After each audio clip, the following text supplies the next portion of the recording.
Hello guys. आज हम बट्टा यानी छूट, इंग्लिश में बोले तो डिस्काउंट के क्वेश्चन करेंगे। जैसे ये क्वेश्चन, छूट प्रतिशत में ज्ञात कीजिए। हमें छूट ज्ञात करनी है। यदि 90 रुपये अंकित मूल्य की एक किताब 76 रुपये में बेची जाती है। डिस्काउंट दोस्तों क्या होता है, जैसे मान के चलो कोई नमकीन का पैकेट है तो उस पर 5 रुपये पड़े होते हैं। अब हम दुकानदार से बोलें कि हमें इस पे कुछ डिस्काउंट तो दो, तो मान के चलो 5 रुपये उस पे पड़ रहे हैं यानी छपा मूल्य, और दुकानदार ने हमें 4 रुपये में दे दिया। तो जो हमें दुकानदार ने दिया वो तो उसका एसपी हो गया, और जो उस पर छपा हुआ था वो क्या हो गया, उसका एमआरपी हो गया। अब देखते हैं सवाल कैसे होता है ये। एमआरपी कितना दे रखा है, 90 रुपये। किताब बेची कितने में है, यानी एसपी कितना है हमारा, 76 रुपये। तो ये बोल रहा है कि मतलब छूट प्रतिशत में बताइए कितनी मिली। तो 90 रुपये में से पहले 76 रुपये घटा दो। 10 में 6 गया 4, 8 में 7 गया 1, यानी 14 रुपये की छूट मिली अगर रुपये में पूछता तो। पर ये पूछा हमारे लिए प्रतिशत में छूट, तो 14 की छूट मिली। किस पे मिली, 90 रुपये पे तो मिली। तो बट्टे 90 और प्रतिशत के लिए इंटू 100। एक जीरो से एक जीरो, ये कितना हो गया, 10 का गुणा 14 में करेंगे तो 140 बट्टे 9। 9 का भाग दे दो, 9 एकम 9, कितना बचा 5। ये हो गया अब 50। तो 9 पंजे 45, 5 बचा, 5 बचा, फिर हो गया 50। अब तुम चाहो तो इसको ही छोड़ सकते हो आंसर, यानी 15.5% की हमारे लिए छूट मिली। अब अगला क्वेश्चन करते हैं गाइस। जॉन ने अंकित मूल्य पर 25% छूट पर एक लैपटॉप खरीदा। मतलब लैपटॉप का कोई एमआरपी होगा, मतलब छपा हुआ मूल्य, उस पर 25% की छूट मिली यानी डिस्काउंट मिला। यदि उसने लैपटॉप के लिए 28,473 रुपये का भुगतान किया तो उसका अंकित मूल्य क्या था। तो इस प्रकार के सवालों को ऐसे करते हैं, जैसे एसपी कितना है हमारा, एसपी है 28,473। अरे अब ये छूट कितने रुपए की मिल रही है, 25% की। तो प्रत्येक चीज़ कितना होती है, 100% होती है। 25% की इस पे छूट मिल गई तो बचा कितना, 75%। अब हम ये नहीं कह सकते कि जो 28,476 है वो 75% की वैल्यू है, कह सकते हैं। तो अब 28,473 को हम 75 की वैल्यू मान के रखते हैं, तो यहाँ से 1 का मान निकलेगा।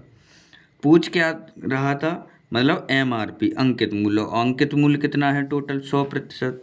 तो 100 का गुणा कर दो, 25 चौका 100, 25 तिया 75, इसे 3 से काट दो।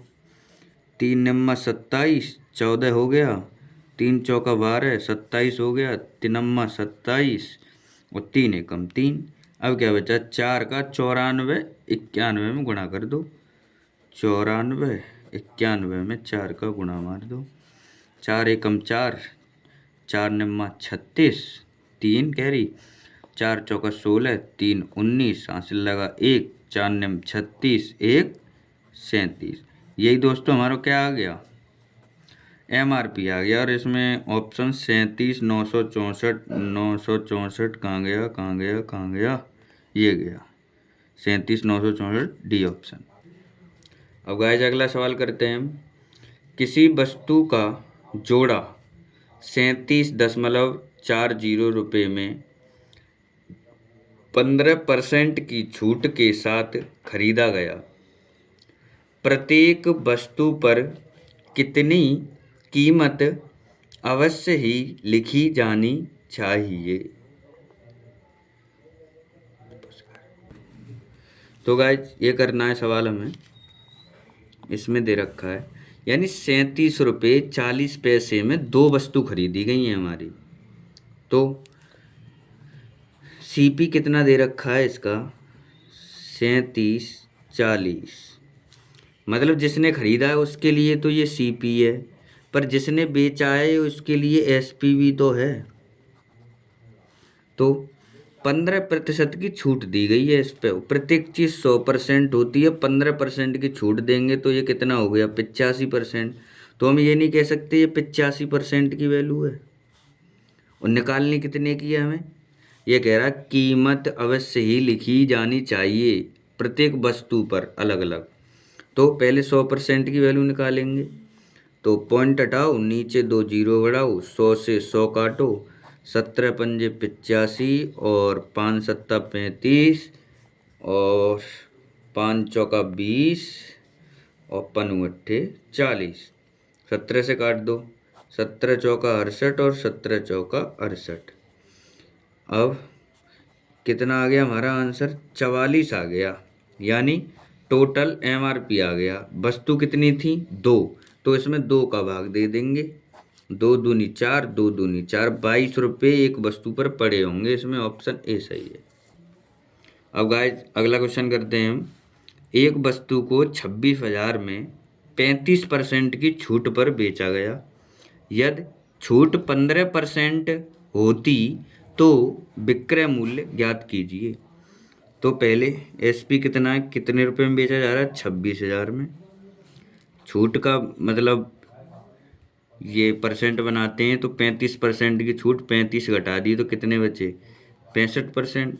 तो हम ये कह सकते हैं ये 65% की वैल्यू है। निकालनी कितने की है 100 की निकालनी है हमारे लिए। अब 100 की निकालनी है तो काट लो इसे, 13 पंजे 65, 13 दूनी 26, इधर 2000 हो गया और काट दो, 5 चौका 20, इधर 400 हो गया और 5 चौका 20 400 और ये 100। तो एमआरपी कितना आ गया भाई 40,000 रुपये आ गया एमआरपी। एमआरपी कितना आ गया 40,000। अब आगे कह रहा था कि यदि छूट 15% होती तो विक्रय मूल्य, तो इस एमआरपी पर अब 15% की छूट दे दो। 15% की छूट देंगे तो 85 बचेगा बट्टे 100, 1 जीरो 2 जीरो 1 जीरो 2 जीरो। अब क्या इसका गुणा कर दो, तो गुणा कर देता हूँ, 2 जीरो यूँ ही पीछे और 4 पन्ना 20, 2 4 अट्ठे 32 और 2 34। इसका आंसर आ गया ऑप्शन डी।